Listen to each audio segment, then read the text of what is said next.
vamos a centrarnos en la teoría psicoanalítica de Sigmund Freud, pero también vamos a conocer algunas ideas puntuales de la teoría humanista de Carl Rogers, ¿ya? Porque, bueno, se considera, se toma en cuenta en los últimos prospectos de examen de admisión.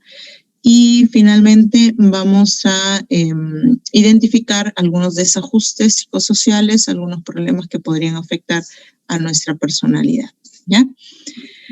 Ahora, los objetivos que nos hemos propuesto para esta sesión, en primer lugar, es identificar los componentes de la personalidad, tener bien claro cada uno de esos componentes, distinguirlos, diferenciarlos, porque a veces se confunden, ¿no? Cuando hablo de temperamento, cuando hablo de carácter. Algunos chicos me dicen, profesora, ¿cuál es el que cambia? ¿O qué componente podemos cambiar, modificar? ¿El temperamento o el carácter, no? ¿Cuál de los dos componentes está presente en cada uno de nosotros desde que nacemos, por ejemplo, ¿no? ¿Y cuál de los otros o cuál de los componentes vamos adquiriendo? Entonces, eso es lo que vamos a identificar el día de hoy, ¿ya? Exacto, muy bien, Ricardo. Uno es innato o el otro es aprendido. Ahora, ¿cuál es el innato? ¿Cuál es el aprendido? Eso vamos a precisar ahora, ¿ya? Segundo objetivo, analizar la teoría psicoanalítica de Sigmund Freud, ¿no? Cómo entiende Freud a la personalidad, cómo le explica, ¿no? Cómo, según este autor, se va desarrollando, ¿no? Luego, reconocer las características principales de la teoría humanista de Carl Rogers. Y finalmente diferenciar los principales desajustes psicosociales, ¿ya? Ahora, vamos a definir qué es la personalidad. Bueno, hay una gran variedad de definiciones, pero la mayoría coincide en que la personalidad es una estructura dentro de la que interactúan, se vinculan, se relacionan tres aspectos importantes, ¿no? Lo que pienso, referido a todo lo cognitivo, todo lo intelectual, lo que siento, referido a todo lo afectivo, lo emocional, lo sentimental, y lo que hago, ¿no? Mi forma de actuar, vinculado a mi comportamiento, vinculado a los valores, ¿no? que he ido adquiriendo. Entonces, lo que pienso, siento y hago, ¿ya? La forma como pienso, siento y actúo, se van a estructurar dentro de un sistema llamado personalidad, ¿ya? Ahora, este sistema, esta estructura, se caracteriza entre diversas cualidades por ser dinámica, porque con el paso del tiempo, ¿no? Conforme vamos pasando de una etapa de vida a otra, hemos visto en el tema de desarrollo humano, van a ir cambiando algunas cualidades en nosotros, van cambiando algunas ideas, van cambiando nuestra forma de entender y comprender la realidad, va cambiando la forma como nos relacionamos y nos vinculamos afectivamente con las demás personas, van cambiando de pronto nuestros intereses, nuestras metas, nuestras necesidades, ¿no? Entonces, por eso se dice que es una estructura dinámica, ¿ya? Ahora, pero ese dinamismo no quiere decir de que vamos cambiando a cada instante, a cada momento y vamos siendo distintas personas, ¿no? No, sino que en esencia somos la misma persona. Cambiamos algunas cualidades, pero otras se mantienen relativamente estables. Entonces, por eso la personalidad es una estructura dinámica y a su vez constante. Además, es única, ¿no? Es particular porque no hay dos personalidades iguales en el mundo. Por otro lado, se origina socialmente, no nacemos, ¿no? Siendo una personalidad, sino que las vamos formando y se va desarrollando con el transcurrir del tiempo, ¿no? Y nuestra relación con la realidad. Entonces, esas serían algunas características que podemos resaltar importantes de la personalidad, ¿ya? Es dinámica, es constante, es particular o única, es de origen social, ¿no? Y además es una estructura porque integra lo que pensamos, sentimos y hacemos. Ahora, esta estructura dinámica, constante, de origen social, particular, se va a constituir sobre la base de factores biológicos, herencia, maduración, madurez, ¿no? Sobre la base de factores ambientales, ¿no? El lugar donde vivimos, las personas con las que nos relacionamos, la cultura a la cual pertenecemos, ¿no? Y también se va a desarrollar sobre la base de factores personales, nuestras aptitudes, nuestros intereses, nuestras metas, nuestras necesidades, ¿no? Todo eso posibilita la estructuración y el desarrollo de la personalidad, ¿ya? Entonces, cuando esta estructura ya se desarrolla sobre la base de estos factores biológicos, ambientales y personales, se va a ir organizando y se va a ir constituyendo la persona, ¿no? El sujeto, el ser humano. Ahora, este sistema llamado personalidad está constituido por una serie de elementos, por una serie de componentes, ¿no? Y dentro de los componentes, la mayoría de los teóricos han puesto mucho interés en dos componentes en particular, ¿no? En el temperamento y en el carácter, ¿ya? El temperamento, ¿ya? Es la estructura heredada. Esto hay que siempre recordarlo y tenerlo presente, ¿ya? Voy a utilizar aquí una de las herramientas de esta plataforma que me permite subrayar esto, ¿ya? El hecho de que el temperamento es heredado. Eso quiere decir que es innato, o sea, está presente ya desde nuestro nacimiento, que depende de factores biológicos, que depende de las estructuras orgánicas, principalmente de nuestro sistema nervioso, de las diversas actividades que predominan en este. Entonces, por eso consideramos al temperamento como el componente biológico o el componente innato, ¿ya? Nosotros nacemos con un temperamento. Y en muchos casos ese temperamento con el que hemos nacido ha sido heredado de nuestros progenitores, de nuestros antecesores, ¿no? Llámense padres, pueden ser abuelos también, ¿no? Entonces, en algún momento tal vez te han dicho que eres como tu papá, o eres como tu mamá, o eres como tu abuelito, como tu abuelita. ¿En qué sentido? En la forma como reaccionas. Si la forma de reaccionar emocionalmente que muestra un sujeto es similar, bueno, a cómo reacciona papá, mamá, abuelo, abuela, entonces se debe justamente al hecho de que el temperamento, ¿no?, se hereda, ¿ya? Ahora, este componente, esta estructura heredada que depende de factores biológicos y que corresponden al modo como reaccionamos emocional e impulsivamente ante los estímulos, ¿ya? Sobre el cual se va a formar nuestro carácter, que es el otro componente, ¿ya? Se caracteriza porque es difícil de modificar. No podemos cambiar fácilmente nuestro temperamento. Solo podría cambiar nuestro temperamento si es que se dañan estas estructuras orgánicas, ¿ya? Solo si se dañan estas estructuras nerviosas. Entonces, ¿qué podría provocar una modificación en nuestro temperamento? Un traumatismo encefalocraniano o de pronto el consumo repetido de fármacos, por ejemplo, ¿no? El consumo repetido de ciertas sustancias que alteran o que afectan al sistema nervioso. De lo contrario, el temperamento no va a cambiar, va a ser estable, ¿no?, constante en nuestra personalidad, ¿ya? Entonces, cuando uno de sus compañeros dice, por más que queramos cambiar, no se puede. Claro, o sea, el temperamento es difícil de cambiar. Puede cambiar bajo las condiciones que hemos mencionado, ¿no? Pero nadie va a decir, no me gusta mi temperamento, entonces me voy a lesionar el cerebro para cambiar, ¿no? O sea, o voy a comenzar a consumir fármacos para cambiar mi temperamento. No, tendría otro tipo de consecuencias. No solamente cambiar el temperamento, ¿ya? Ahora, lo que sí podemos hacer es aprender a ejercer un control sobre nuestras reacciones temperamentales. Hay algunas personas que dicen, no me gusta mi temperamento, pero puedo aprender a controlar, a regular esas reacciones emocionales, ¿no?, que vamos teniendo. Ahora, ¿cómo se expresa el temperamento?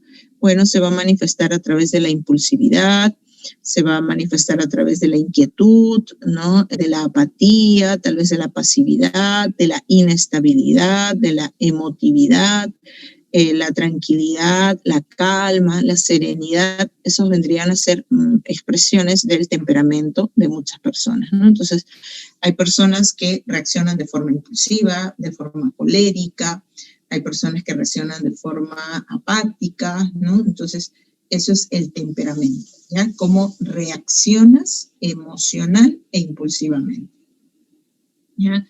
Ahora, este componente llamado temperamento se vincula con el aspecto afectivo, ¿no? De la personalidad, porque está vinculado a las emociones, a las reacciones afectivas que muestra el sujeto, ¿ya? Entonces, en resumen, el temperamento es el componente biológico, innato, ¿ya? Heredado, difícil de modificar, ¿ya? Que se expresa en la forma de reaccionar emocionalmente.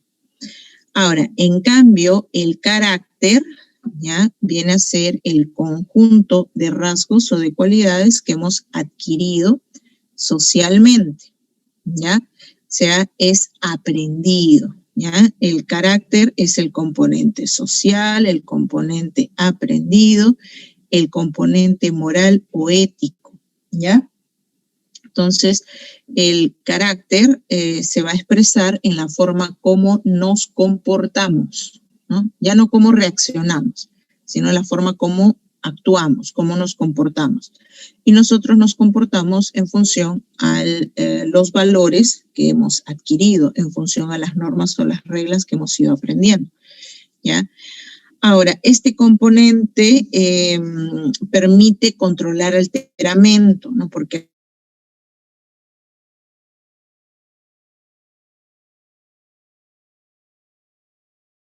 o comportarme de una u otra forma. Por eso el carácter controla al temperamento, ¿ya? Entonces, a diferencia del temperamento, que es una estructura heredada, el carácter son rasgos aprendidos socialmente, ¿ya? Ahora, para algunos psicólogos, sin embargo, es la manera como se expresa la personalidad, ¿no? Es por eso que dices la manera como te comportas. Ahora, el carácter se va a calificar de distintas formas. De forma positiva, ¿no? Con la justicia, la disciplina, la solidaridad, la responsabilidad, la honestidad, la amabilidad, como se menciona ahí. Y de manera negativa también se puede expresar con la cobardía, de pronto con la deshonestidad, con la irresponsabilidad, con la injusticia, con la envidia, con el egoísmo, con la deslealtad. Entonces hay diversas cualidades que puede constituir una personalidad a modo de carácter, tanto rasgos positivos como rasgos negativos, ¿ya? El carácter no es siempre rasgos positivos. También hay personas cuyo carácter contiene rasgos negativos, ¿ya? Entonces, cuando se habla de modificar componentes, el que puede modificarse, el que puede cambiarse de manera mucho más fácil, por así decirlo, sería el carácter. En cambio, el temperamento es más complicado. ¿Y por qué el carácter sí se puede cambiar? Porque el carácter es aprendido, entonces uno puede modificar, porque sabes que todo lo que se aprende puede cambiar, se puede modificar. Entonces, el carácter sí puede cambiar, ¿ya? Entonces, por ahí una preguntita de uno de sus compañeros, ¿un psicólogo clínico solo podría modificar el carácter? Claro, puede cambiar el carácter y puede enseñarle al sujeto a ejercer un control sobre su temperamento, sí, ¿no? Pero no puede cambiar el temperamento, ¿no? Entonces, esas serían dos cualidades, ¿no? El carácter, componente social, aprendido, ético o moral, que se expresa en la forma como nos comportamos, ¿no? Entonces, si una persona es impulsiva, temperamento. Si una persona es honesta, carácter, ¿no? Entonces, temperamento innato, carácter aprendido. Ahora, el temperamento, sobre el temperamento se forma tu carácter, ¿no? Entonces, el temperamento vendría a ser la base de la personalidad sobre la cual luego se va a ir formando el carácter. Y el carácter regula al temperamento, ¿no? Controla las reacciones emocionales, en la mayoría de los casos. Pero también hay casos, hay experiencias, situaciones en las cuales el temperamento es mucho más fuerte que el carácter. ¿No? Por eso que hemos escuchado tal vez casos de personas que se han dejado llevar por sus respuestas emocionales y no han tomado en cuenta sus valores, sus normas, sus reglas, ¿no? Entonces, esas vendrían a ser las características más resaltantes de estos dos componentes, ¿ya? Temperamento, cómo reacciono, ¿no? Como siento, por así decirlo, y el carácter, como me comporto, como actúo, ¿ya? Ahora, pasamos a lo siguiente. Luego de haber distinguido esos componentes, vamos a estudiar propiamente las teorías.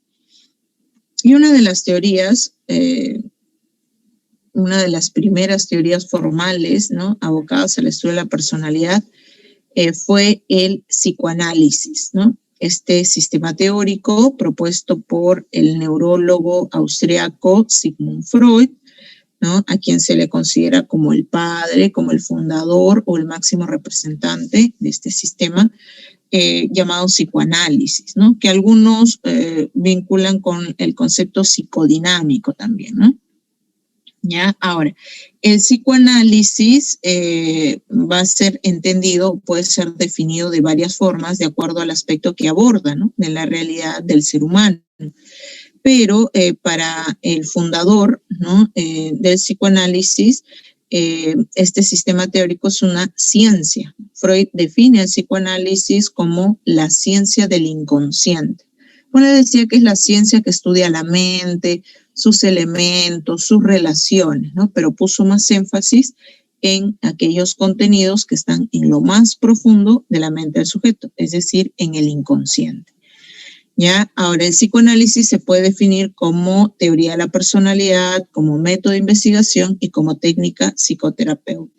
Incluso también podemos definirla como corriente psicológica, que a partir de la próxima clase vamos a estudiar también, ¿ya? Entonces, vamos a centrarnos en el psicoanálisis como teoría de la personalidad el día de hoy, pero vamos también a tener algunas ideas de las otras definiciones que se pueden establecer. Por ejemplo, como teoría de la personalidad, el psicoanálisis viene a ser un conjunto de principios y conceptos que pretenden describir, ¿no?, decir cómo es la personalidad y explicar, ¿no?, o sea, cómo se origina, cuál es la causa, cómo se constituye la personalidad y su estructura, ¿ya? Ahora, como teoría de la personalidad, Freud va a explicar va a describir y va a explicar la personalidad en función a sus dos enfoques, el enfoque topográfico y el enfoque estructural, que a continuación vamos a desarrollar.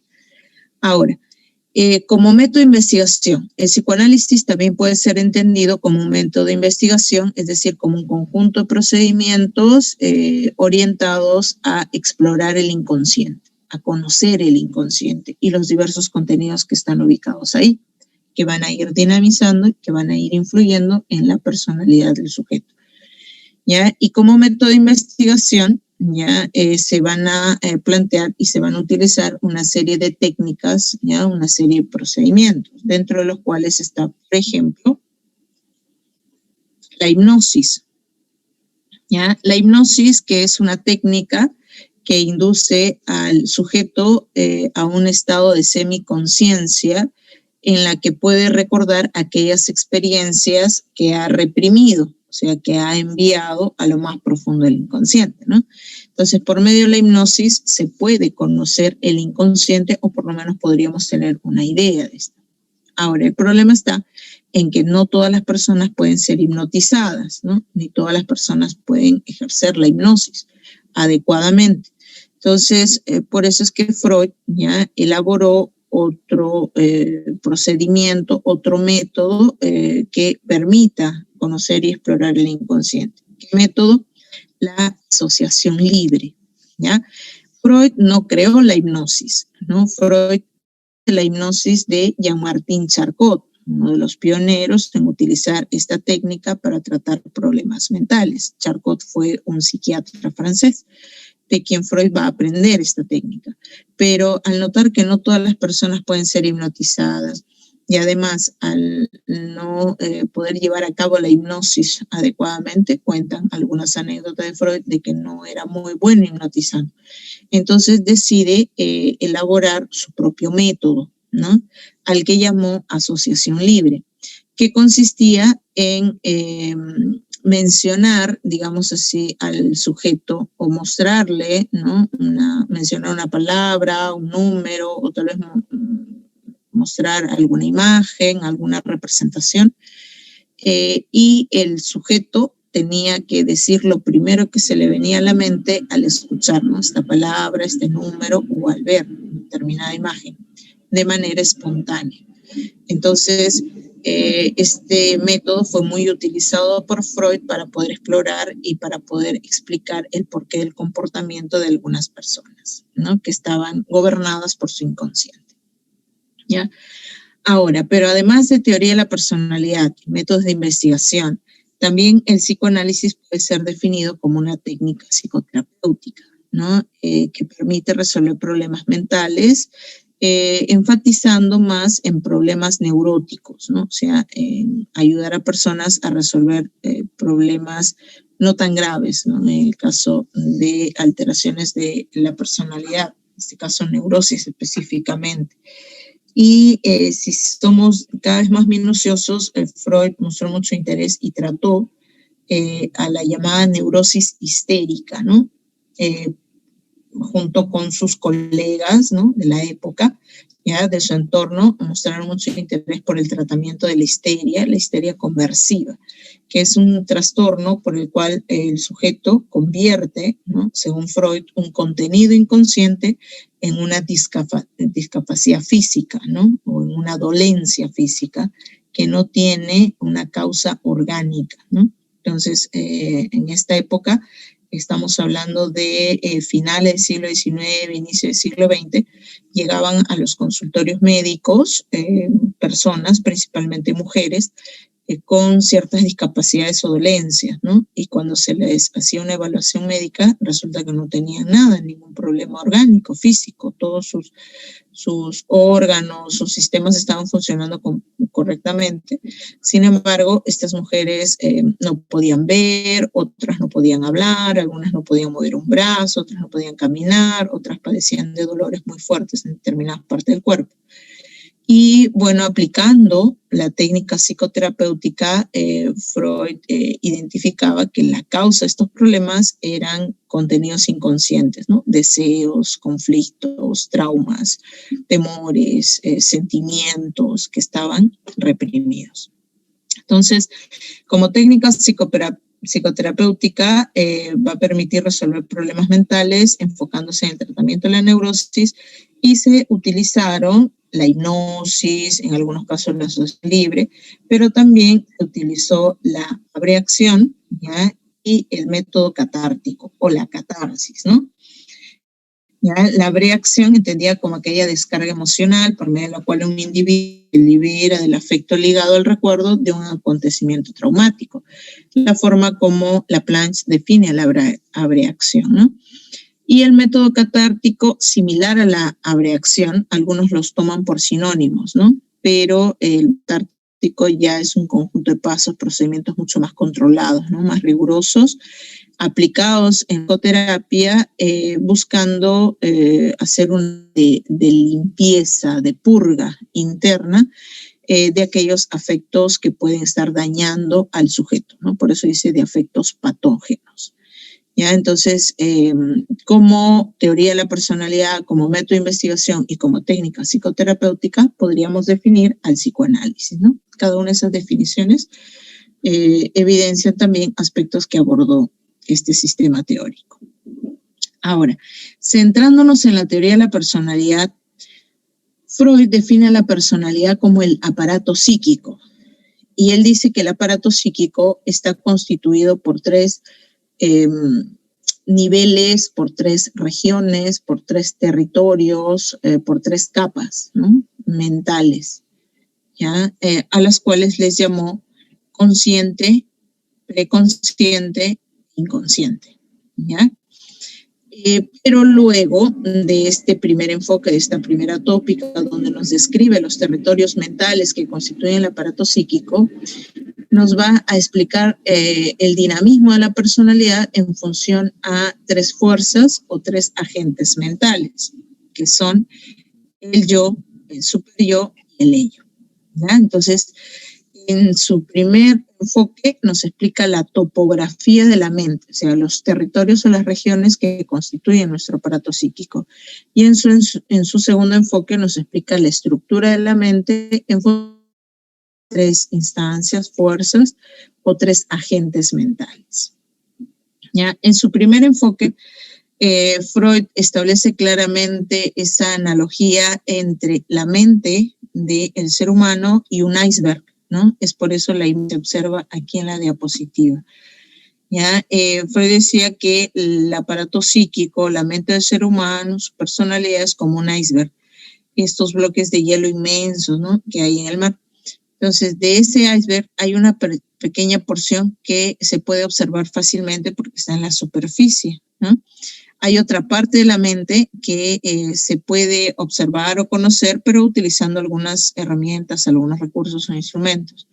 Y hay una parte de la mente del sujeto, ¿no?, que es difícil de conocer, es difícil de acceder, tal vez por la profundidad, por la iluminación, por la temperatura, por la presión. Para conocer los elementos que están en lo más profundo del iceberg, se requieren de algunos instrumentos muy sofisticados, ¿no? Entonces, lo mismo sucede en la mente del ser humano. Y si hay una parte de su mente que es accesible fácilmente, aquella parte que le permite darse cuenta de qué es lo que está sucediendo a su alrededor, qué está pasando en su realidad interna y externa actualmente, en el presente. Ya por eso dice que la parte consciente es todo aquello de lo que estamos al tanto en un momento dado. Así es como lo define, ¿no? La parte consciente es todo aquello de lo que estamos al tanto en un momento dado.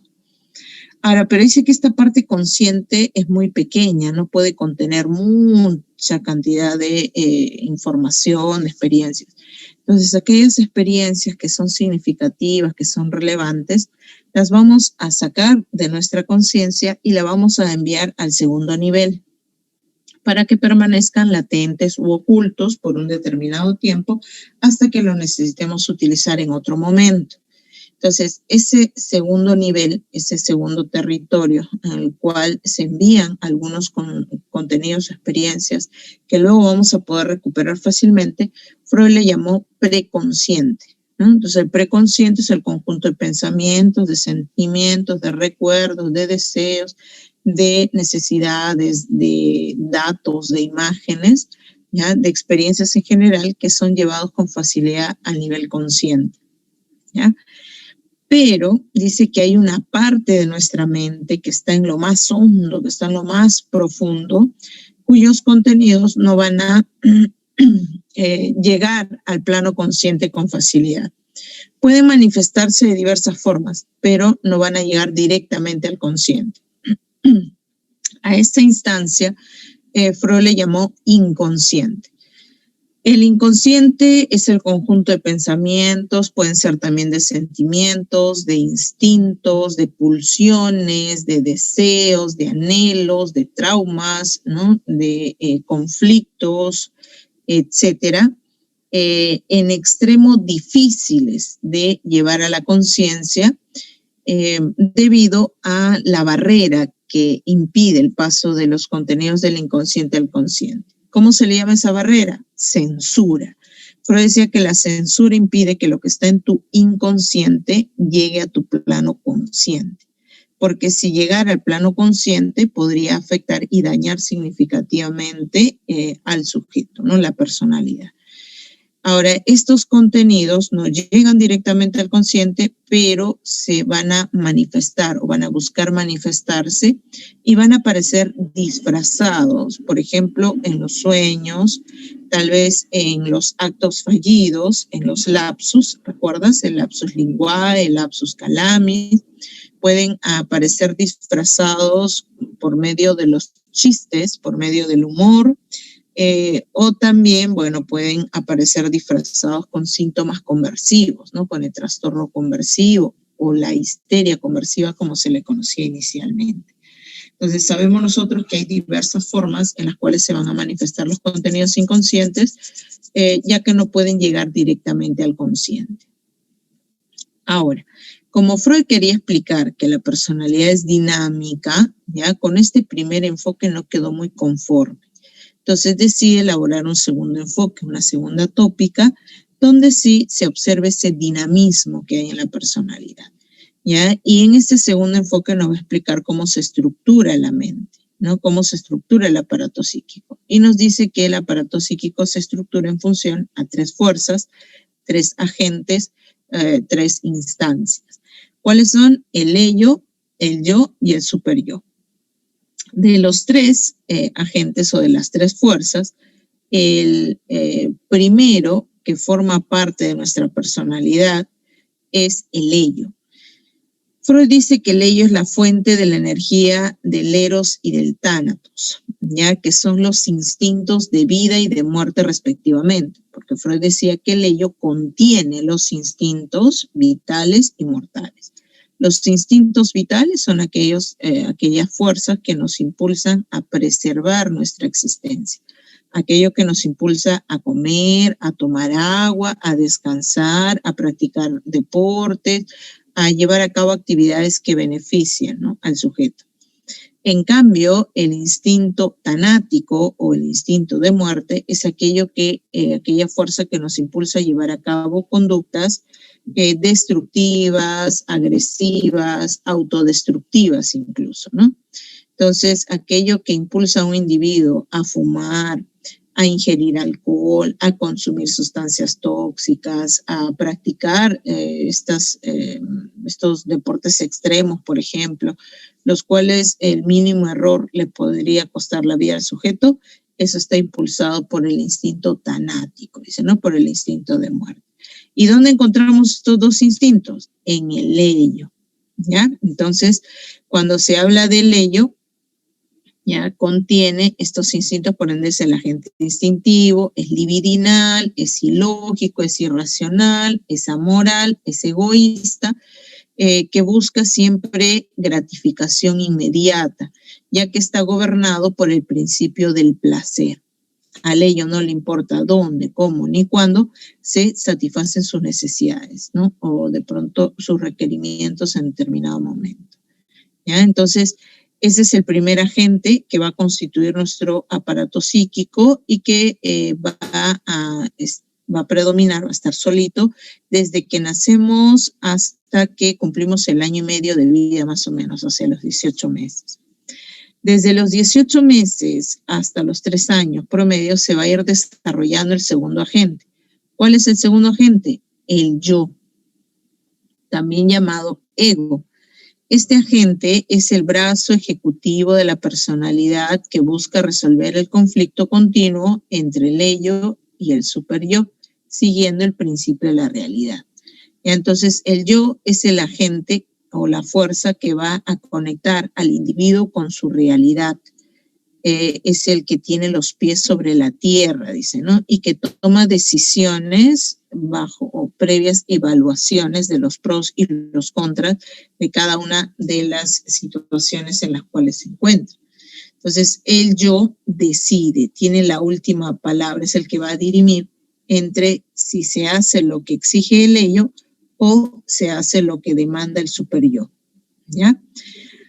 Ahora, el superyo es el último agente que constituye nuestro aparato psíquico. Este agente es considerado como la estructura moralista e idealista y que consta de la conciencia que castiga el comportamiento que viola las reglas de la sociedad y el yo ideal que recompensa el comportamiento que satisface las expectativas idealistas. Entonces, así como el ello contiene los instintos eróticos, tanáticos, el superyo también contiene elementos como la conciencia, ¿no?, que castiga comportamientos inadecuados, y el yo ideal que recompense comportamientos que satisfacen expectativas idealistas, ¿ya? Ahora, por ahí había una preguntita, aquí en el chat me decían, en el inconsciente solo hay recuerdos reprimidos y esto necesariamente son malos recuerdos. Bueno, en el inconsciente no solo hay contenidos reprimidos, hay 2 tipos de contenidos. Hay contenidos con los cuales hemos nacido, como es el caso de los instintos, de las pulsiones, y hay contenidos que se han reprimido, ¿sí? Ya, ahora, estos contenidos reprimidos son censurados, ¿no?, por la conciencia, o sea, son malos para el sujeto. Es por eso que la censura impide que retornen a la conciencia, ¿no? Entonces, no hay en el inconsciente contenidos positivos o favorables, ¿no?, que beneficien al sujeto, porque si fuera así, estos estarían en el preconsciente y podrían evocarse, recordarse con facilidad para que favorezcan al sujeto. Freud, con su visión pesimista acerca del ser humano, sostiene que está regido por sus instintos, ¿no?, y considera que el sujeto es un ser que está gobernado, ¿no?, de pronto por estos impulsos, por estos instintos y sobre todo por la energía sexual, ¿no? Ahora, otra pregunta dice, ¿las personas que sufren personalidad múltiple tienen traumas reprimidos en el inconsciente? Bueno, eso lo tendría que evaluar un psicoanalista, ¿no? Porque estamos hablando ya de una alteración. ¿Cómo explicaría un psicoanalista el caso de la personalidad múltiple? ¿Ya? Nosotros ahorita estamos estudiando la concepción que tiene Freud con respecto a personas sanas, ¿no? O sea, no se está hablando aquí de personas que tienen alguna alteración, algún trastorno, ¿no? Entonces no podría asegurar o afirmar que las personas que tienen personalidad múltiple, que es un trastorno, una alteración, ya tengan traumas reprimidos en el inconsciente. Probablemente sí, probablemente no, pero no podría precisarles eso porque, vuelvo a repetir, estamos estudiando cómo explicaba Freud la constitución de la personalidad en individuos sanos, ¿no? Ahora, ¿que puede alterarse, puede afectarse su mente? Sí. Freud considera eso, que hay personas que están alteradas, pero eso ya lo abordó dentro de su técnica psicoanalítica, ¿no? O dentro de su técnica psicoterapéutica. Ya, claro, por ahí me piden ejemplos del ello, del yo y el superior. Cuando hablamos del ello, es aquella fuerza que siempre nos impulsa a hacer lo que deseamos, lo que queremos. Cada vez que tenemos que decidir, ¿no?, entre situaciones, por ejemplo, si estás durmiendo plácidamente a las 5 o 6 de la mañana y de pronto suena tu despertador, ¿no?, suena tu alarma. Entonces, al momento de despertarte, tu yo, ¿no?, que entra en contacto con la realidad, evalúa la situación en la cual se encuentra, de pronto tal vez el cansancio que siente, de pronto el desgaste, el malestar, quisiera descansar un poquito. Entonces hay una fuerza que te dice, hay que seguir durmiendo, ¿no?, hay que descansar, no hay que entrar a clases el día de hoy, dice, ¿no? Por un día que faltemos, no creo que se venga el mundo abajo, dice. Entonces, esa fuerza interna, ¿no?, que te genera las ganas de seguir durmiendo, ese es tu ello, ¿ya?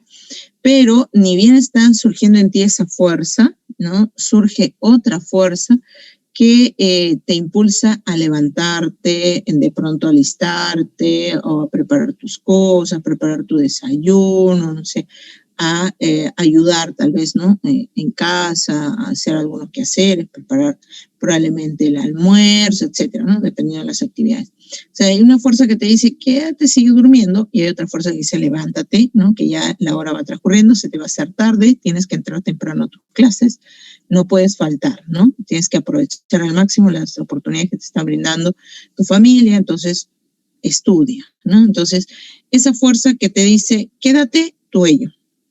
La fuerza que te dice, levántate, alístate, prepárate para empezar tus clases en el horario adecuado, ese es tu superior. Ahora, quien decide si te quedas durmiendo o te quedas en tu cama o te levantas y a tus clases, ese es el yo, ¿no? Ese es el agente que va a evaluar, ¿no?, las situaciones, pros, los contras, y finalmente va a decidir si gana el ello o gana el superior, ¿ya?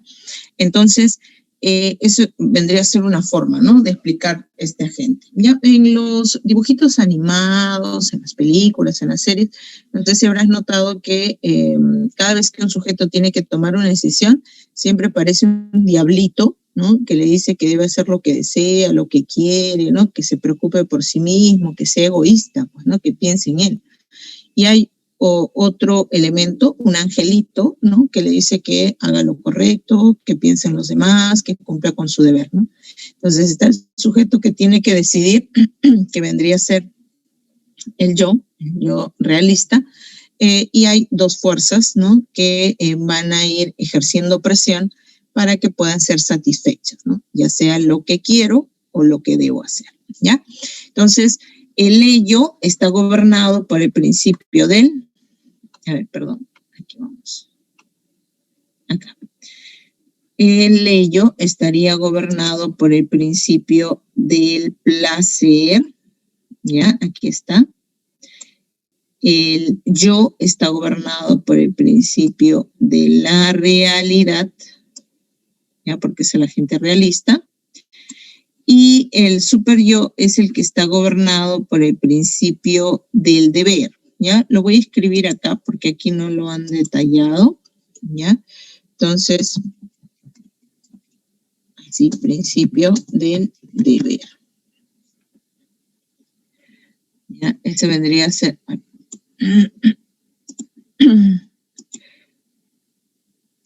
Y así hay que tener presente que decía que cada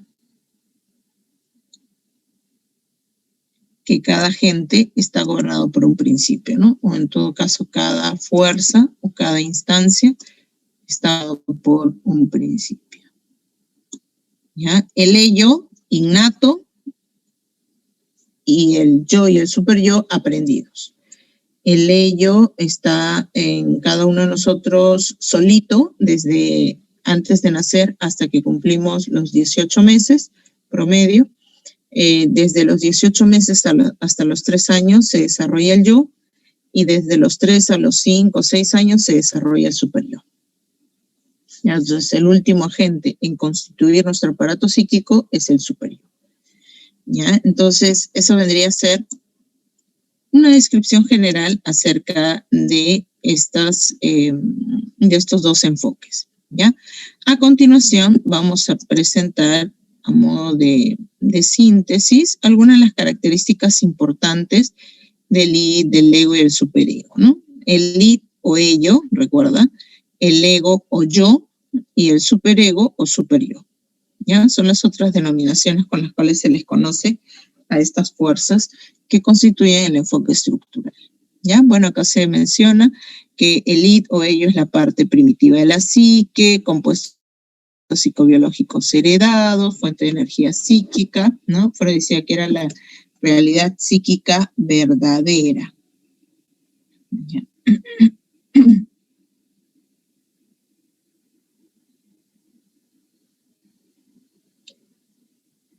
Disculpen un ratito.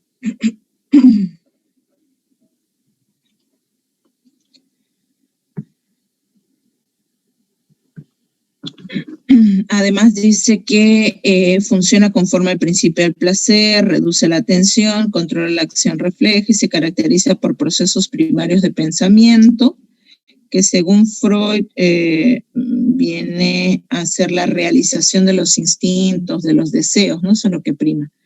¿Ya?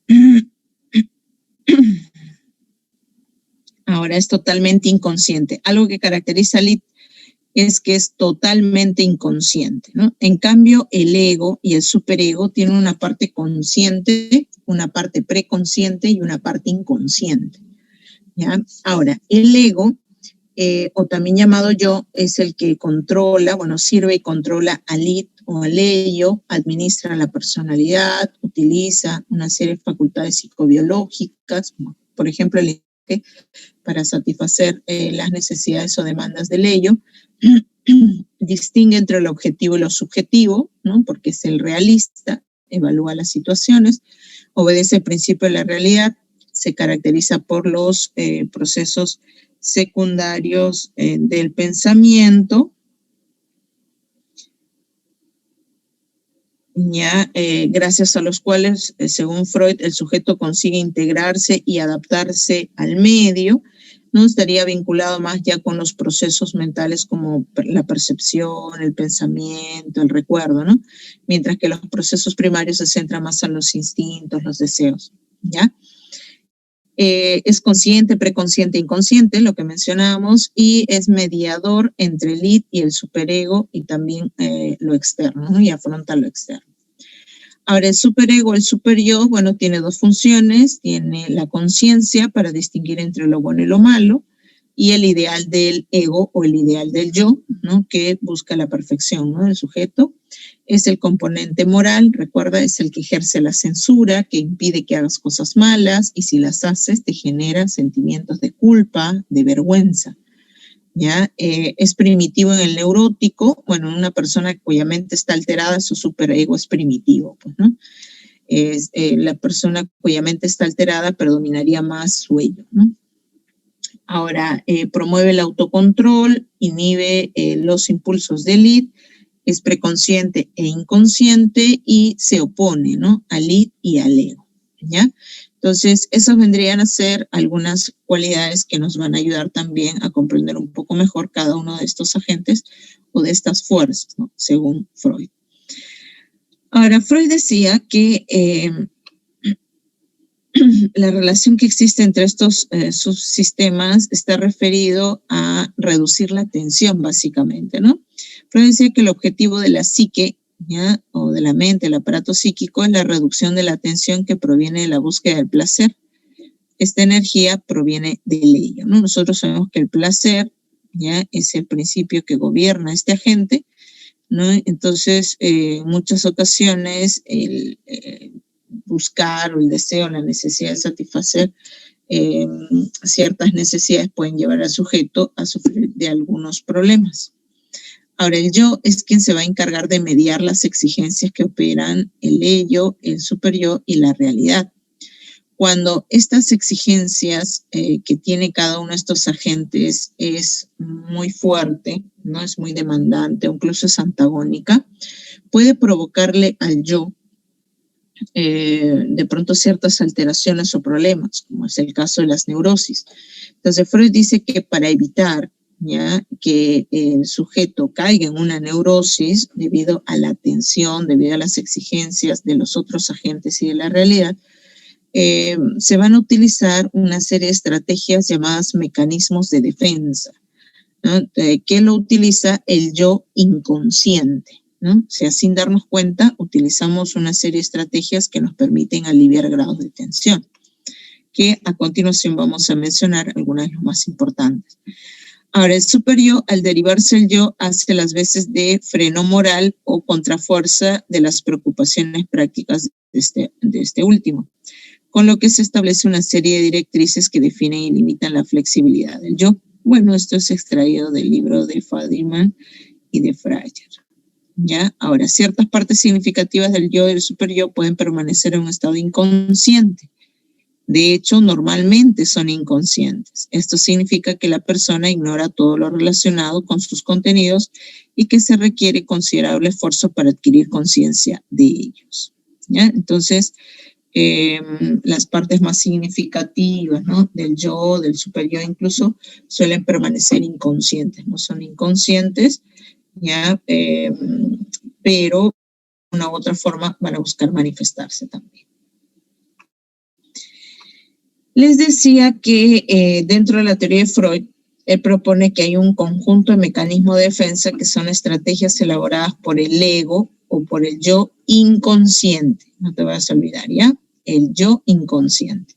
Contra las fuerzas opresoras del id, ¿no? del superego y de la realidad externa. El propósito principal de los mecanismos de defensa es reducir la ansiedad, la tensión, la angustia y prevenir alteraciones que puedan afectar la personalidad. Ahora, dentro de estos mecanismos de defensa encontramos a la madre de todos los mecanismos, que es la represión, ¿no? Habíamos visto que gracias a la represión hay muchos contenidos en el inconsciente, ¿no? Hay deseos, hay sentimientos, hay actitudes, pueden haber prejuicios, traumas, digamos que anhelos, ¿no? que se han vivido en la conciencia tal vez y que han sido censurados y por ende se han enviado al inconsciente. Entonces la represión se entiende como aquel mecanismo que nos permite prevenir que los pensamientos dolorosos o peligrosos entren en la conciencia. Algunos lo definen como olvidar aquellas experiencias dolorosas o peligrosas para el sujeto, ¿no? Porque una vez que llegan al inconsciente, la censura va a impedir que retornen al consciente, ¿ya? Por ejemplo, una persona que ha sido víctima de violencia sexual durante su infancia, tal vez llegada a la adolescencia, a la adultez, no lo recuerda, ¿ya? Porque lo han reprimido, probablemente lo han enviado, ¿no?, al inconsciente para que no los dañe, no los afecte, sobre todo si es que el agresor, ¿no?, ha sido alguien muy cercano al entorno, por ejemplo, ¿no? Ahora, proyección. La proyección es otro mecanismo por el cual el sujeto, ¿no?, puede ver los propios defectos, puede ver sus defectos en los demás, ¿no? Entonces, proyectarse implica atribuir mis defectos a otras personas, ¿no? Ver la paja en el ojo ajeno y no la viga en el nuestro, ¿no? Culpar a una persona de ser desordenada cuando la desordenada soy yo, ¿no? Culpar a una persona de ser, no sé, chismosa, cuando la chismosa soy yo. Entonces, ahí me estaría proyectando, ¿no? Ahora, esa proyección se hace sin darse cuenta. O sea, nadie utiliza la represión, la proyección de forma intencional. O sea, es un mecanismo de defensa, es una forma de reducir la ansiedad, dice, ¿no?, Freud. Ahora, otro mecanismo es la racionalización, ¿no?, que consiste en hacer que la conducta parezca racional. Bueno, otros lo definen como el mecanismo por el cual se justifica errores, fracasos, torpezas, ¿no? Claro, por el cual nos excusamos, pero con argumentos racionales, o sea, no con argumentos tirados de los pelos, ¿no? O sea, por ejemplo, si una persona suele llegar tarde comúnmente a sus actividades, a sus clases, a su trabajo, ¿no?, y manifiesta que llegue tarde porque hay mucho tráfico, mucha congestión en este país, entonces es un argumento lógico, ¿no?, que una persona llegue tarde porque efectivamente hay mucha congestión vehicular. Pero si una persona dice que llegué tarde porque me secuestran todos los días, ¿no?, extraterrestres, me llevan a pasear por todo el mundo y como yo le digo que tengo que estudiar, que tengo que trabajar, me traen justo al lugar donde tengo que llevar a cabo esas actividades, pero unos minutos más tarde. Entonces, eso no es racionalización, ¿ya? Eso puede ser fantasía, puede ser alucinaciones, ¿no? Para que sea racionalización es utilizar argumentos racionales que justifiquen o que nos permitan excusarnos, ¿no? ¿Ya? Entonces, eso vendría a ser un mecanismo de defensa que también se utiliza mucho. Sublimación, ¿no?, que consiste en encontrar, dice, salidas inofensivas para la atención asociada con las necesidades frustradas. Otra forma de definirlo sería satisfacer impulsos indeseables con actividades socialmente aceptadas, ¿no? Entonces, aquella persona que de pronto suele ser muy curioso, muy curiosa, siempre quiere estar al tanto de todo, quiere saber, ¿no?, el porqué de muchas cosas. Entonces, no puede ir por la vida preguntando, porque podría ser tildado de chismoso, de entrometido, ¿no?, que quiere saber todo. Entonces, ¿qué cosa hace? Inconscientemente muestra un interés particular por una actividad socialmente aceptada donde se puede indagar, preguntar constantemente y no ser criticado ni juzgado por ello. Y de pronto decide estudiar periodismo, por ejemplo, y dedicarse al periodismo. O sea, los periodistas siempre tienen que estar preguntando, indagando, investigando, conociendo el porqué de las cosas. Entonces, y no por eso son juzgados, ¿no? A un periodista no se le dice que chismoso eres, ¿no? O sea, porque es parte de su actividad, ¿no? Entonces, es una forma de sublimar. Lo mismo pasaría de pronto con algunas personas que se dedican a estos deportes de contacto, diría Freud, ¿no?, como la lucha libre, como el boxeo, podrían estar sublimando sus impulsos de agresividad, ¿no?, de violencia. ¿Ya? Entonces, eso es otro mecanismo que también utilizan algunas personas para reducir la ansiedad, ¿no?, que experimentan. La formación reactiva, bueno, consiste en encubrir un motivo o sentimiento experimentado conscientemente su opuesto, ¿no? sea, hacer lo contrario a lo que uno piensa o siente. ¿Ya? Hay momentos en los cuales podemos utilizar este mecanismo, ¿no? O sea, alguien me cae mal, me cae pésimo, pero sin embargo cuando estoy frente a esta persona, la colmo de halagos, resalto sus cualidades positivas, ¿no? Muestro siempre disposición de ayudarlo o ayudarla. Entonces, la formación reactiva a veces puede entenderse con el concepto de hipocresía, que es una forma también de reducir la ansiedad, diría Freud, ¿ya? Entonces, la formación reactiva, encubrir un motivo, sentimiento, experimentando conscientemente, o sea, en el inconsciente hay sentimientos, ideas, ¿no? Respuestas negativas, pero en el plano consciente hace lo contrario, ¿no? Entonces, es una forma de aliviar también grados de tensión y de reducir la ansiedad, ¿ya? Otro mecanismo también muy interesante es el desplazamiento, que utilizamos mucho, ¿no? Tal vez en algún momento habrás notado en tu entorno o tal vez habrás podido reconocer en ti mismo el hecho de que cuando de pronto tienes una carga negativa hacia un determinado elemento o hacia un determinado ser vivo, que tiene mayor autoridad que tú o que tal vez podría generarte un mayor riesgo, ¿qué haces? Rediriges, ¿no? O canalizas esa energía negativa hacia algo menos peligroso, hacia algo menos riesgoso. Entonces, de pronto discutes con tu enamorado, tu enamorada, ¿no? Y quisieras decirle muchas cosas, pero como no puedes, no te atreves porque si se lo dices tal vez te termina, te deja, ¿no? Entonces, ¿qué haces? Toda esa ira, ¿no? Esa tensión, esa ansiedad que experimentas, la canalizas hacia de pronto tu mascotita, hacia tus hermanos pequeños o hacia objetos, ¿no? De tu entorno. Cuando peleaste con tu enamorado, tu enamorada, llegas a tu casa y comienzas a destrozar el peluche que te regaló, ¿no? Entonces, eso es un mecanismo de defensa también llamado desplazamiento. Ya un trabajador discute con su jefe, de pronto llega a casa y comienza a liberar, ¿no? Esa tensión, esa ansiedad con la pareja, con los hijos, ¿no? Entonces, a veces nosotros nos preguntamos, ¿por qué papá viene y de buenas a primeras comienza a gritarnos, a agredirnos, ¿no? ¿Qué le habrá pasado? Probablemente ha tenido un percance, ¿no? Con sus superiores y al no poder increparlos o decirles realmente lo que piensa, lo que necesita, porque lo pueden despedir y podría ser complicado. Entonces, ¿qué hace? Redirige, ¿no? Canaliza hacia personas que dependen de él y que no le podrían generar ningún riesgo, ¿ya? Entonces, esas vendrían a ser formas, ¿ya? De expresión de estos mecanismos. En el caso de la sublimación habíamos dicho, una persona que es agresiva se dedica al boxeo, por ejemplo, donde puede reducir la ansiedad golpeando a personas y nadie lo cuestiona, lo critica, ¿no?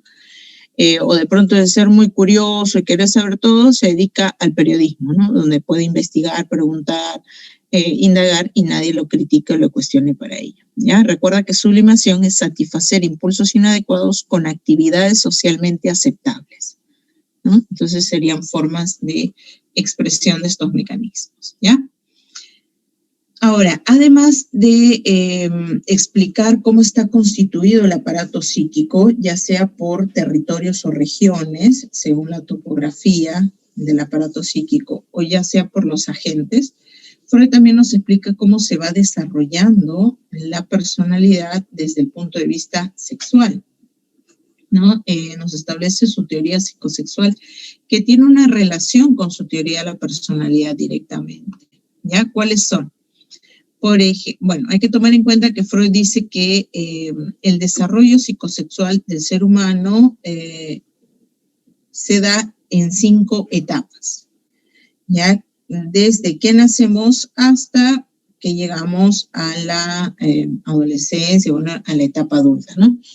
Entonces, dentro de este periodo, ya vamos a ir atravesando por distintas fases o distintas etapas. A cada etapa le va a asignar un nombre en particular de acuerdo a la ubicación de la libido, de la energía sexual en determinada parte del cuerpo. Ya a la primera etapa le llamó oral, porque la libido se ubica en la boca, en los labios, en la lengua. Ya por eso le llamó oral. Esta primera etapa va desde el nacimiento hasta el año y medio de vida más o menos, y dice Freud que cuando la libido se ubica en determinada parte del cuerpo, esta se convierte en una zona erógena, en una fuente de placer, en membranas sensibles al placer. Eso es una zona erógena, dice, ¿no? Que requiere ser estimulada para que el sujeto se desarrolle adecuadamente. Pero ¿qué pasa si hay una excesiva estimulación de la zona erógena o una deficiente estimulación de la zona erógena? Eso puede provocar fijaciones, un conjunto de rasgos o de cualidades muy rígidas, inflexibles, que se van a evidenciar en las etapas posteriores, ¿no?, a las que se enfrentó estos conflictos. Entonces, en la etapa oral, el sujeto experimenta placer al chupar, mascar, comer, llevarse cosas a la boca, el morder, el vocalizar. Ahora, si el entorno ha sido muy cuidadoso, muy estricto y no ha permitido que se lleven muchas cosas a la boca, no ha permitido que pueda, ¿no?, experimentar placer mediante estas acciones, puede provocarle fijaciones al sujeto, ¿ya? Cualidades rígidas. Ahora, si ha sido lo contrario también, o sea, un tanto descuidado el entorno y no ha tomado en cuenta el hecho de que se dé un desarrollo equilibrado, entonces el bebé, cualquier objeto que cogía a la boca, cualquier elemento que cogía a la boca, entonces había una excesiva estimulación de la zona erógena. Eso también puede llevarle a fijaciones. Entonces, la excesiva o deficiente estimulación de la boca, de los labios y de la lengua durante la etapa oral puede llevar al sujeto a mostrar rasgos como optimismo o pesimismo, como impaciencia, envidia, agresividad, credulidad, suspicacia, dependencia, independencia, etc. O también conductas como las de fumar mucho, como las de siempre tener algo en la boca. Hay algunas personas que siempre quieren estar mordiendo, ¿no?, comiendo, por ahí masticando un chicle, o sin darse cuenta ya están mordiéndose la uña, o con el lapicero en la boca. Entonces, probablemente se han quedado fijados en esta etapa. O los que hablan mucho también, ¿no? Hay personas que hablan mucho. Entonces, la vocalización, ya que era de pronto una fuente de placer, se estimuló mucho o de forma deficiente, entonces eso puede provocar estos rasgos, ¿ya? La segunda etapa es la etapa anal, ya que va desde el año y medio hasta los 3 años y medio, llamada anal porque la libido se va a trasladar de la boca a los esfínteres fecales o uretrales, ¿no? Entonces se va a trasladar a aquellos conductos que eliminan las heces y la orina. Entonces por eso le llama anal. El origen del placer es el ano. ¿Cómo experimenta placer el sujeto? Reteniendo o expulsando, ¿ya?, las heces, la orina, perdón. Y en esta etapa justo se lleva a cabo el adiestramiento en el control de esfínteres, ¿ya? O sea, en esta etapa el pequeño está aprendiendo a controlar sus necesidades de micción y defecación. Ahora, si los padres han sido muy estrictos, ¿no?, y han sancionado, han castigado probablemente al pequeño que no aprendió rápidamente, hay algunos pequeños que sí rápidamente dejan los pañales y ejercen un control, o por lo menos avisan, comunican, ¿no?, que quieren ir al baño. Pero hay otros que les toma un poquito más de tiempo, que requieren más paciencia, etcétera, ¿no? Entonces, si los padres han sido muy, muy rigurosos, muy estrictos, ¿no?, con el entrenamiento y control de esfínteres, o de pronto si los padres han sido un tanto descuidados y han permitido que los hijos utilicen pañales hasta una edad mucho mayor a la del promedio, entonces puede provocarle fijaciones también. ¿Cuáles serían rasgos de fijaciones? Eso va a depender de qué etapa o en qué fase se ha fijado el sujeto, ¿no? Hay dos fases durante la etapa anal. Hay una fase anal retentiva y hay una fase anal expulsiva. Si se quedó fijado en la etapa anal retentiva, el sujeto puede ser muy tacaño, muy mezquino, puede ser muy obstinado, puede mostrar un orden compulsivo, puede ser muy meticuloso, ¿no?, muy pulcro, o sea, excesiva limpieza, ¿no? Pero si es que quedó fijado en la etapa anal expulsiva, ahí puede mostrar rasgos como ser crueles, ser muy destructivos, o de pronto ser muy descuidados, sucios, ¿no? Con su persona, con su entorno, ¿ya? Entonces muestra cualidades o características. ¿Cómo el sujeto puede quedar fijado en una etapa? Vuelvo a explicar, porque ha habido una excesiva o una deficiente estimulación de la zona erógena, ¿ya? En el caso de la etapa oral, se ha habido una excesiva estimulación de la boca, de los labios y de la lengua. En la etapa anal, si ha habido un excesivo control, de pronto han sido muy estrictos al momento de aprender a controlar los esfínteres.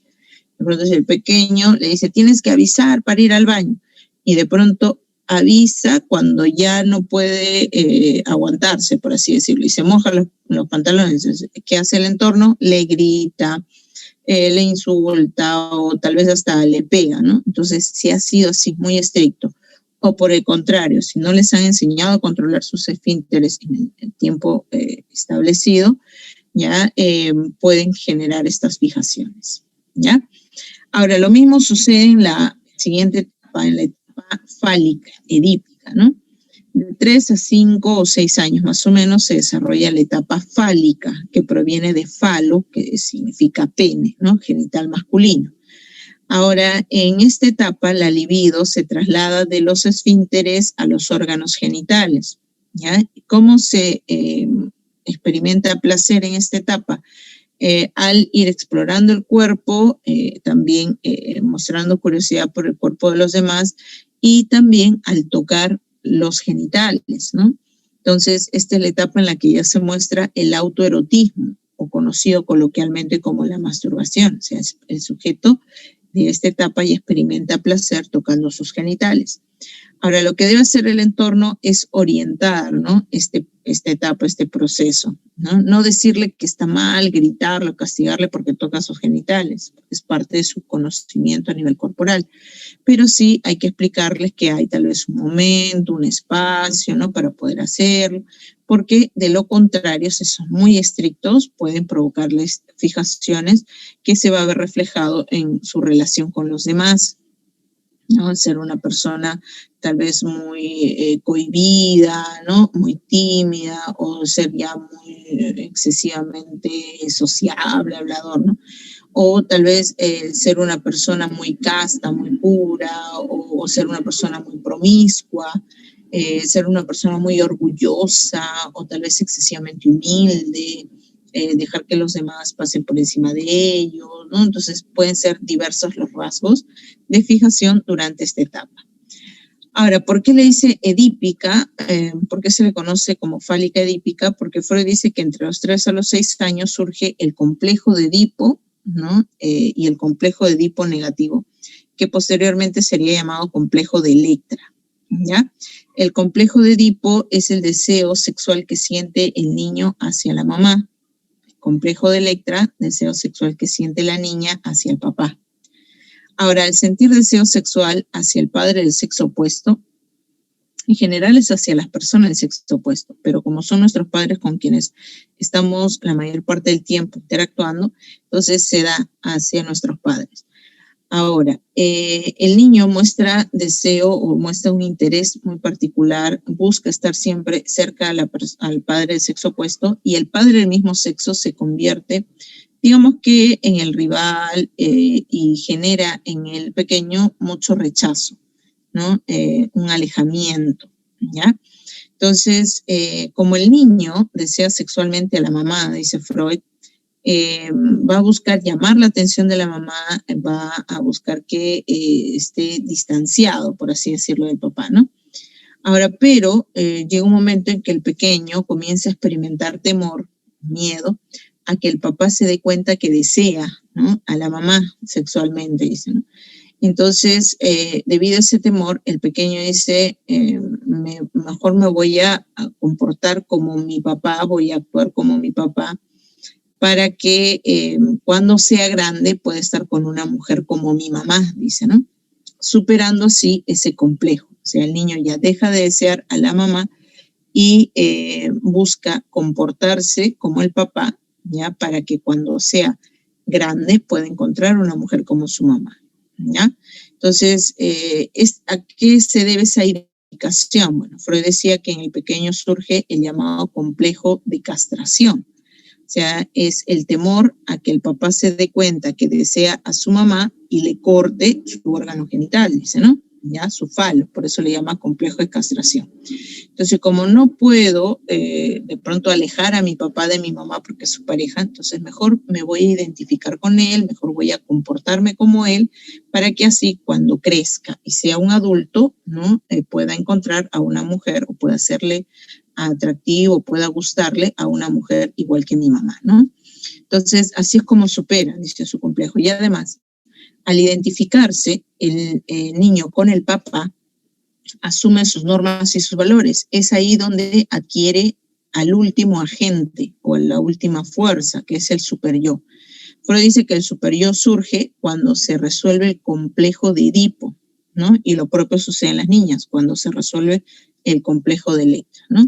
Cuando la niña ya no desea al papá, sino desea comportarse como su mamá para que a grande encuentre a un varón como su papá, dice, ¿no? Que sea su pareja, en todo caso. Entonces, esos complejos se desarrollan durante esta etapa, por eso se llama etapa fálica edípica, dice, ¿no? Ahora, recuerda que esta teoría se desarrolla a finales del siglo XIX, ¿no? Más preciso, inicio del siglo XX. En esta época, ya la sociedad era muy conservadora y las familias eran principalmente nucleares. Bajo cualquier problema, por más conflicto que había dentro de la familia, siempre estaba unida, o sea, porque era mal visto el divorcio, la separación, ¿no? Entonces, Freud desarrolla su teoría bajo una familia, bajo la visión de una familia nuclear. O sea, sería muy complejo. Tendríamos que preguntarle a Freud ¿y cómo se daría esto ahora en una familia monoparental, en una familia homoparental? Bueno, tendría tal vez otra interpretación, otra visión, etcétera, ¿no? Entonces, por ahí hay una pregunta, ¿no? Por ejemplo, me decían, profesor, disculpe, y si es una familia de padres homosexuales, ¿cómo sería lo de Edipo? Claro, eso es justamente una excepción, sería una particularidad porque Freud no consideraba, en todo caso, ello, ¿no? Para Freud la familia era nuclear, papá, mamá, hijos, ¿no? Y es bajo ese tipo de familia que explicó, ¿no? Su teoría, ¿ya? Entonces no podría explicarle cómo se daría en el caso de las familias homoparentales, ¿no? De padres homosexuales, o en el caso de las familias monoparentales, donde viven solo con uno de los progenitores, ¿no? Entonces, ya esas serían particularidades. Ahora, por ahí me decían, y todos esos rasgos se han cumplido necesariamente, estos rasgos son de fijación, o sea, cuando el sujeto queda fijado. Pero si no hay fijación o si la fijación se ha superado, porque Freud decía que hay personas que han experimentado, digamos, que la estimulación de la zona erógena, pero de forma equilibrada, o sea, ni mucho ni poco, sino lo necesario, lo adecuado, ¿no? Entonces ellos no van a tener fijaciones, se desarrollan con normalidad. Ahora, o hay casos también de personas que han adquirido fijaciones, pero que luego con el tratamiento psicoanalítico lo han podido superar. Entonces, no todas las personas van a tener estos rasgos, ¿sí? No quiere decir que todas las personas van a tener estas cualidades, no. Estos son rasgos de fijaciones, ¿ya? Solo cuando ha habido una excesiva o una deficiente estimulación de la zona erógena, ¿ya?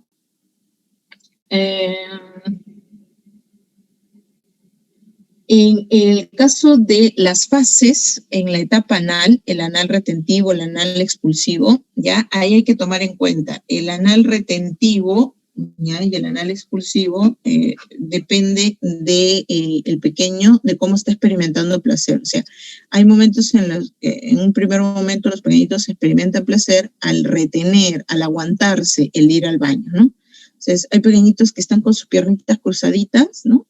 En la pared, ¿no? Y la mamá dice, creo que quieres ir al baño. Y el pequeño dice, no, no quiero. Dice, quiere ir al baño, ¿no? Se ha tenido la necesidad, pero está experimentando placer al ir reteniendo. ¿Hasta cuánto puedo aguantar, no? ¿Ya? En cambio, la fase expulsiva es aquella donde el pequeño dice, mamá, quiero ir al baño, ¿no? Y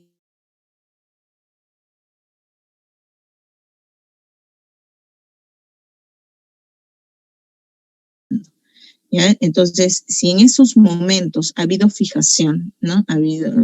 Los padres han sido muy estrictos, que rápido, que te tengo que limpiar, que tengo que hacer las cosas, ¿no? O de pronto, ¿quieres ir al baño? Ven, y lo llevaba y lo forzaba. Entonces, ahí es donde se dan esas fijaciones.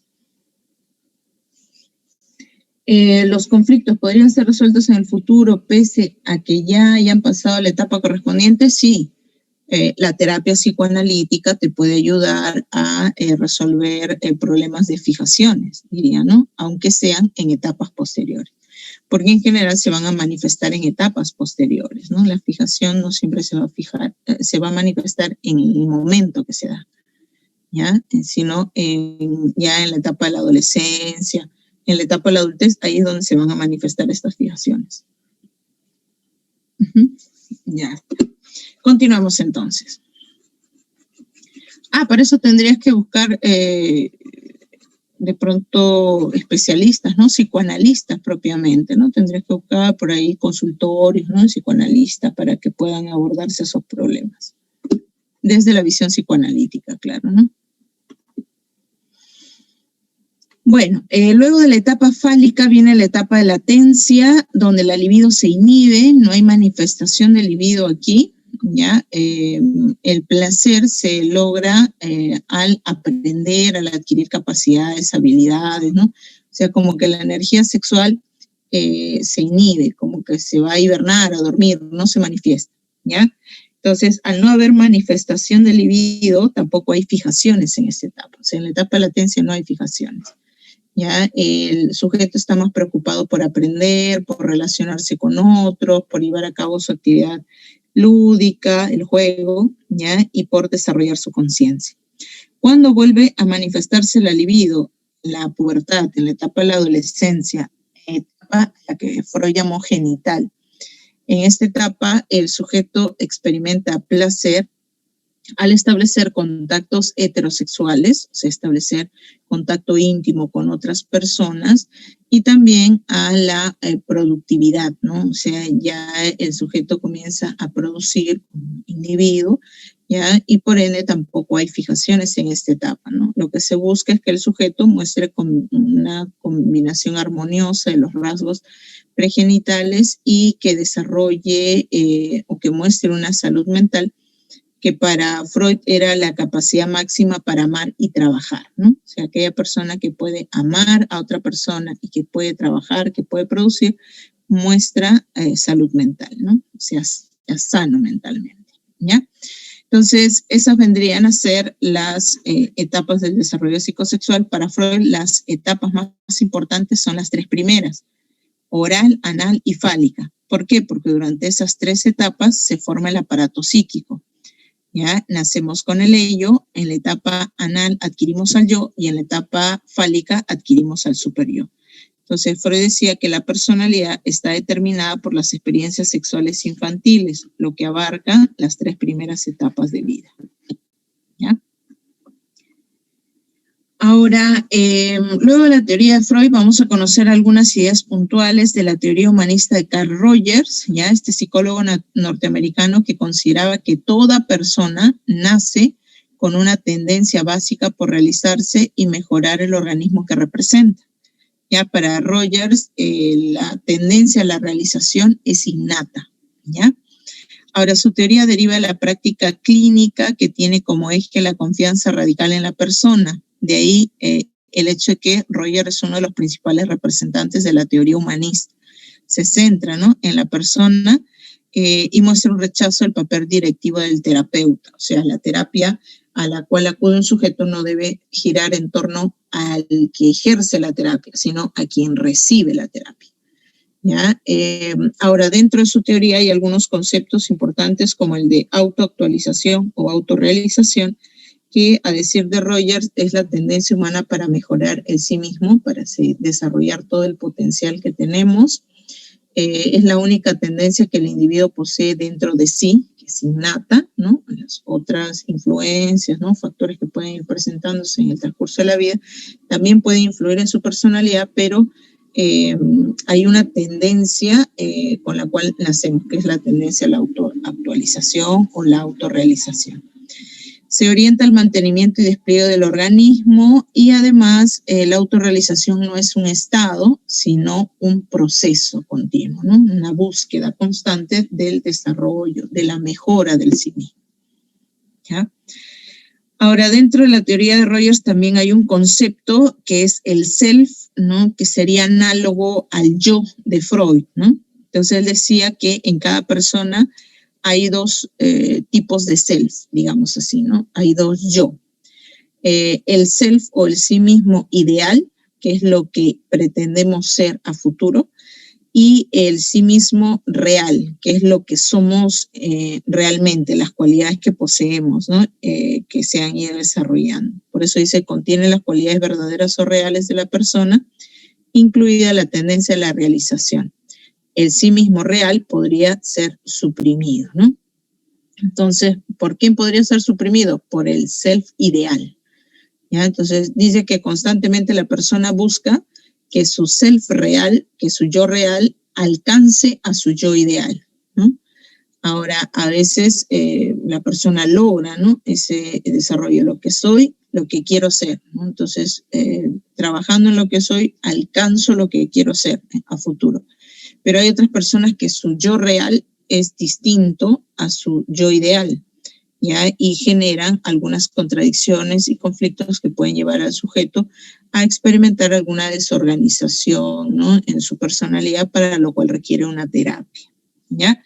Y la terapia que propone Rogers es la terapia centrada en la persona. Otros le dicen terapia centrada en el cliente, porque Rogers decía que el ser humano no es ningún enfermo para llamarlo paciente, es simplemente una persona que requiere un apoyo, una ayuda, ¿no? Una orientación para poder superar sus dificultades. Entonces, por eso dice terapia centrada en la persona, donde el cliente es el que debe cambiar su personalidad. O sea, el terapeuta no debe cambiar la personalidad del cliente, sino es el mismo cliente quien debe ejercer control sobre su vida y cambiar si es necesario, ¿no? Para poder superar sus limitaciones.